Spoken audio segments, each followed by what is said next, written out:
Do you believe the Russians are being disrespectful when they say that your criticisms of Putin are simply an emotional response? And do you still believe that Putin actually wants to end the war? I can't tell you that, but I'll let you know in about 2 weeks. Within 2 weeks, we're going to find out very soon. We're going to find out whether or not he's tapping us along or not. And if he is, we'll respond a little bit differently, but it'll take about a week and a half, 2 weeks. It sounds like an ultimatum, but is it actually an ultimatum? Donald Trump keeps telling Vladimir Putin to stop or else, negotiate or else, listen to me or else. But Vladimir Putin is not stopping. And so far, President Trump's or else hasn't come to fruition.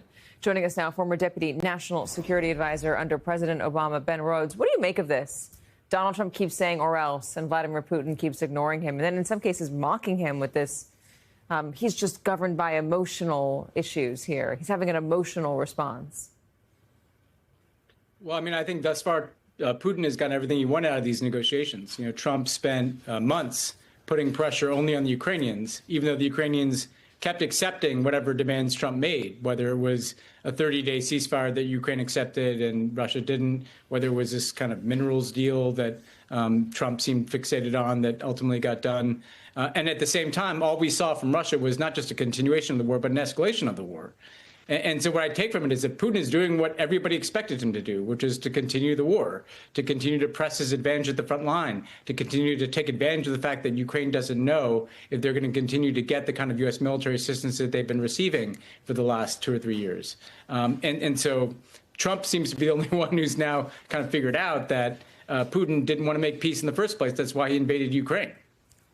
How does Donald Trump gain any leverage back if he keeps saying or else and then follows up with nothing? Well, that's the question. And the reality, Katie, is that the only thing that he can really do that matters to Putin is indicate that the United States will continue to support Ukraine in the long term. What nobody knows is whether if this peace effort fails, as it has consistently failed to date, whether the U.S. will still cut off Ukraine from those weapons, from that intelligence support, from that diplomatic support in holding together a coalition of countries.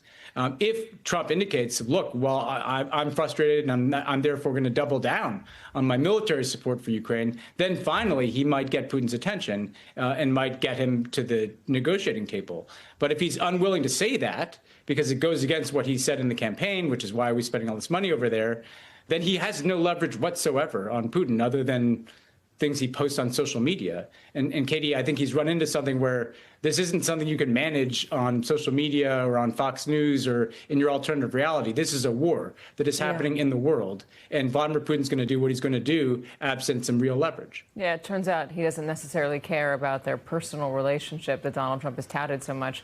Let me ask you about news out of Gaza. I want to play Caroline Levitt, the White House briefing, talking about moves toward a ceasefire deal. I can confirm that Special Envoy Witkoff and the president submitted a ceasefire proposal to Hamas that Israel backed and supported. Israel signed off on this proposal before it was sent to Hamas. I can also confirm that those discussions are continuing, and we hope that a ceasefire in Gaza will take place so we can return all of the hostages home, and that's been a priority from this administration from the beginning. I won't comment further as we are in the midst of this right now. It is interesting, Ben, that the two wars that Donald Trump talked a lot about on the campaign trail, Ukraine and Gaza, he kept saying how he was going to end them immediately, day one. He was going to get in there, but he hasn't been able to do so. And right now it seems that the relationship between the United States and Israel is wearing.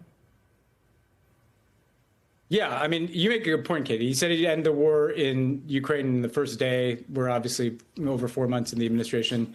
He had this short-term ceasefire at the beginning of his administration in Gaza, but it's gotten much worse.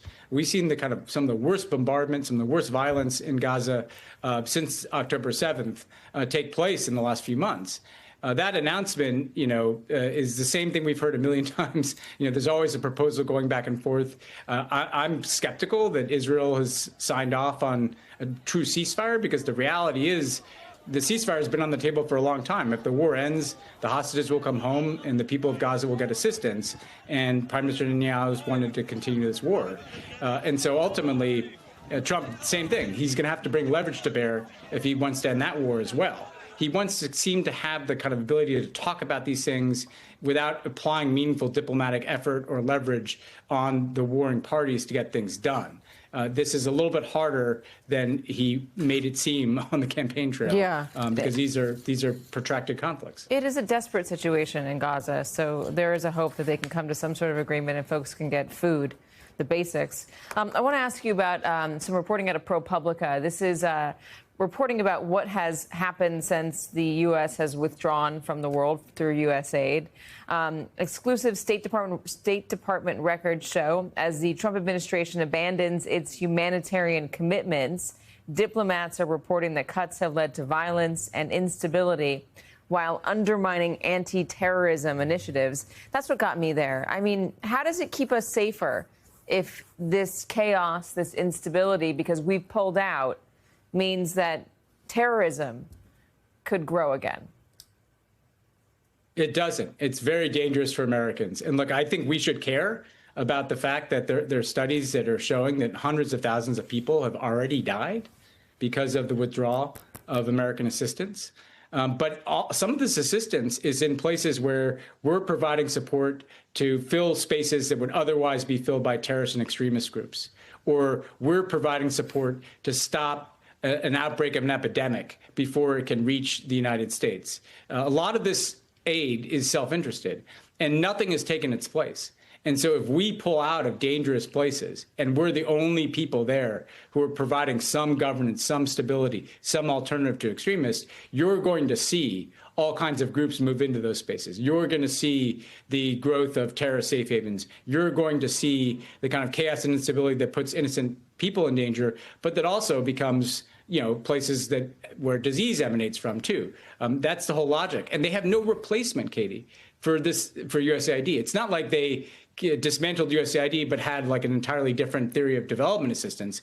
They just shut the lights off. They just pulled these people home. They just canceled these programs. They did the same thing, by the way, at other smaller development agencies of the United States government too, with no alternative. And the consequences of this are going to be felt for years and years to come. What makes it so confusing is that they did it in the name of saving money, but the budget for USAID was minuscule in the budget. And they were talking about how they were going to save all these trillions of dollars in cash through the DOGE cuts. But then they have a Republican spending bill that the latest estimate shows would add $4 trillion to the deficit. All right, Ben Rhodes, thank you so much for joining us.